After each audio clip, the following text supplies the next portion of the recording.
मैं सभी युवा उद्यमियों से कहना चाहूंगा, या ओडीओपी के अंतर्गत या विश्वकर्मा श्रम सम्मान के अंतर्गत जो युवा या जो भी उद्यमी उत्तर प्रदेश में निवेश करना चाहता है, उन सब से मैं कहना चाहूंगा वे धैर्य के साथ अपने निवेश को आगे बढ़ाएं।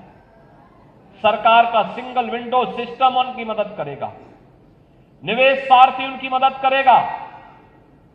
अगर कहीं पर कोई बेईमानी करता है, आप उसकी एक कंप्लेंट केवल मुझे कर दीजिए। भ्रष्टाचार जो घुन की तरह व्यवस्था को खोखला कर रहा है, इस पर बड़े प्रहार की तैयारी के साथ सरकार कार्य करने जा रही है। हमने पहले ही कहा है कि अपराध और अपराधियों के प्रति, भ्रष्टाचार और भ्रष्टाचारियों के प्रति सरकार जीरो टॉलरेंस की नीति के तहत काम करेगी, और उसी जीरो टॉलरेंस की नीति के तहत मैं आपका आह्वान करने के लिए आया हूं। अगर कोई आपसे कहता है कि लोन दिलाने के नाम पे हम आप पैसा दीजिए, हम पैसा दिलाएंगे, कतई विश्वास मत करिए। सरकार के पोर्टल पर जाइए।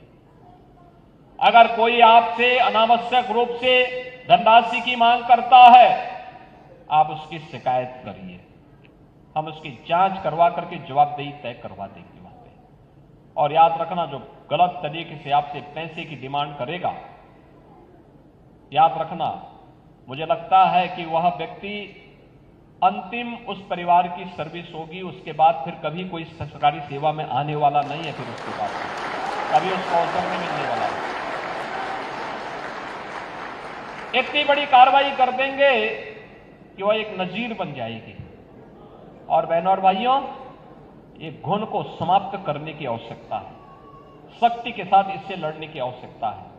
और ये तभी हो सकता है जब समाज सरकार के साथ खड़े होकर के इससे लड़ने के जज्बे के साथ तैयार हो सके। आपका विकास आपके लिए है, आने वाली पीढ़ी के लिए है, उसका कोई विकल्प नहीं हो सकता। हमें ऐसा अवसर वहां पे प्रदान करना चाहिए, ऐसे अवसर सृजित करने चाहिए आने वाली पीढ़ी के लिए। आपके द्वारा तैयार किया गया वातावरण एक स्मरणीय बन जाए, आपके प्रति उनके मन में स्वतः श्रद्धा का भाव पैदा हो जाए।